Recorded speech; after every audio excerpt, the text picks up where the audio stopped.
This is a Prinz astronomical telescope. This is exclusive to Dixon's, which was the distributor of these Japanese telescopes in the UK. It is the model number 330. It's quite common. And we are now going to unbox it. I have not used it, I have not opened it, so it was in the storage. So let's see how it is. Okay, that's the way it looks. There is a polystyrene cover. Then it comes a kind of booklet.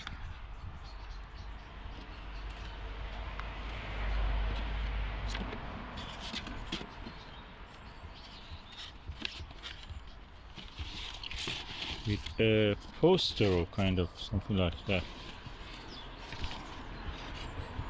Oh, a moon map.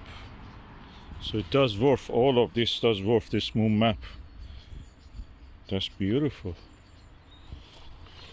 And yet it's not finished. There is more publications here. There is another kind of poster again. Oh, that's interesting. Oh, that's the how the moon was explored. Beautiful, look at that. That's at least on its own £5 probably.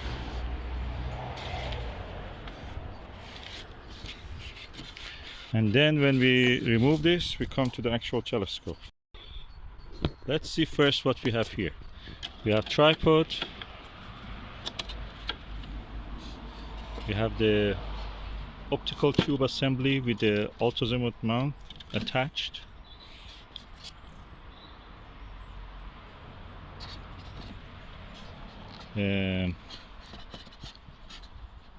Yeah, we have the slow motion controls. We have a Barlow lens. We have a finder scope. We have eyepieces 15mm, 6mm, 25mm. And we have all the screws for setting up. This is a lovely, oh look at that, star diagonal.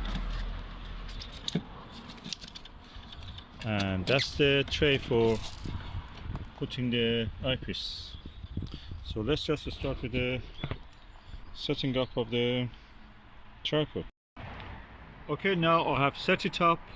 I don't think it has been used because there was no scratch marks on anywhere on the polystyrene packaging of it. All the components are there, they're new, they have not been touched. So this is a really rare specimen. How it is that it has a Azimuth mount which works in the altitude with this.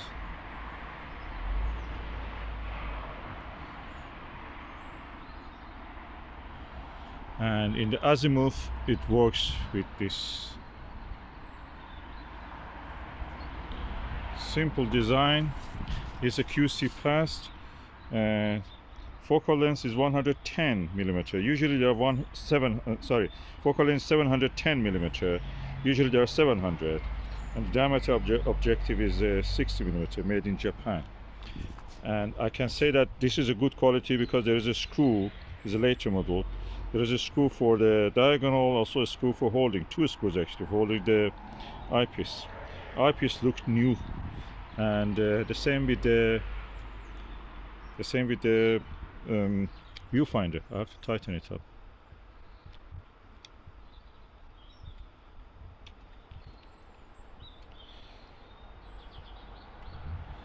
Yeah, and it seems you can actually adjust it by this. There's a kind of like eyepiece style. You can turn it in and bring it to focus, which is rare for a diagonal for a star finder scope. So quite interesting setup. Let me just use it and see. First I will show you the lens.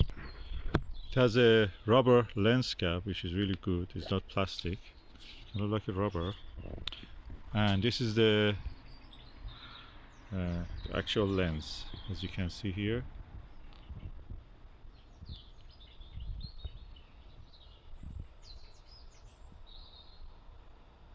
Finder scope is 5 times by 24mm, which is adequate.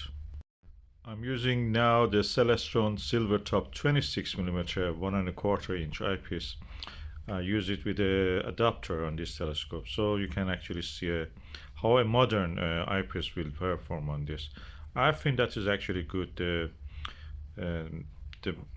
clarity and resolution is nice on this. I can compare it with some of the best telescopes that I've used. You can see enough details. Although it's very dark actually. At the moment it's so dark. The sky is cloudy, it's near the sunset. Overall I think it's a nice package. It's almost like new. So I'm looking forward to observe the Jupiter and the Moon with this and see how it performs on that. And yeah, it has not been used, I must confirm. It has been just mint condition. Yeah, I opened it, but that's the way we have to do it. I'm not a collector. I'm an astronomer, amateur astronomer. Okay, I'm using the Prinz optics model 330 60mm aperture and 710mm focal length. This is the F12 refractor. Is on an Azimuth mount. I could see with the 8mm eyepiece 2 cloudbursts of Jupiter. It was more clear with the 5mm eyepiece better. Now I'm looking at the plates. Beautiful, really comfortable, lightweight, hassle-free telescope for these kind of observations. If you want to grab and go telescope, this is the perfect tool for that. It is wide enough that it covers all the plates in it, a little bit more even. So nice and easy and cheap. Because it is a vintage telescope, you can buy it really cheap for less than £30 sometimes, or even cheaper.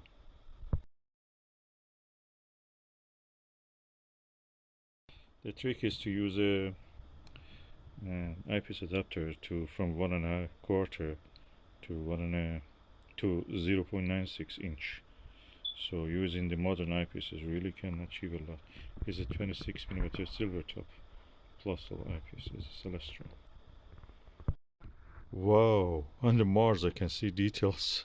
I can see some of those green albedo features. 2 on the side and the middle there's just orange also. I'm using the Mix NSLV 5mm eyepiece and I can see these details. I couldn't believe I can see this.